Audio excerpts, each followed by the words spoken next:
We will repeal, amend, and or review the following sets of laws. फिर से एक बार appeasement की policy के आधार पर वो आगे बढ़ना चाहते We will repeal, amend, and or review the following sets of laws. You asked me which are the 5 laws that will be repealed. I'm reading that portion. Repeal 5 laws. 1, the Citizenship Amendment Act 2019. It is top of the list. 2, the Farmers Produce Trade and Commerce Promotion and Facilitation Act 2020. The Bharatiya Nyaya Second Sanhita, that is the equivalent to IPC, the Bharat Nagrik Suraksha Sanhita, that is the CRPC, and the Bharatiya Saksha Second Act, that is the Evidence Act. These 5 will be totally repealed.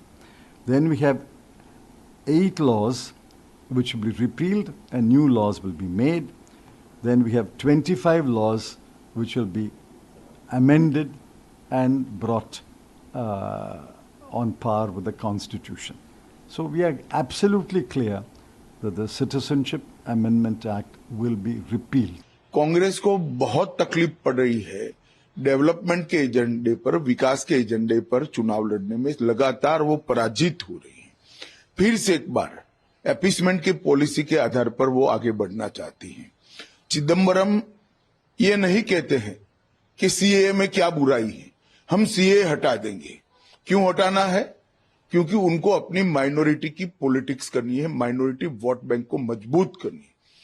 Bharatiya Janata party अपने सिद्धांतों पर अटल है। हम किसी के साथ अन्याय नहीं करेंगे, सबके साथ न्याय करेंगे, परंतु तुष्टीकरण भी किसी का नहीं करेंगे। इस नीति पर हम आगे बढ़ रहे हैं और सीएए से इस देश में बहुत बड़ी तादाद में पड़ोसी देशों से आए हुए रिलीजियस माइनॉरिटी, हिंदू, बौद्ध, जैन, सिख, इस सभी को नागरिकता मिलती है, सुरक्षा मिलती है। मैं नहीं समझता इससे कांग्रेस को क्या आपत्ति है। सीएए से किसी का नागरिकता जाना नहीं है, ये भ्रांति फैला रहे हैं और अपीसमेंट की पॉलिटिक्स कर कर चुनाव जीतना चाहते हैं। मैं चिदम्बरम साहब को इतना ही कहना चाहता हूं कि आपका ये इरादा कभी पूरा नहीं होने वाला है। देश की जनता अब कांग्रेस पार्टी को भली भांति जान चुकी है।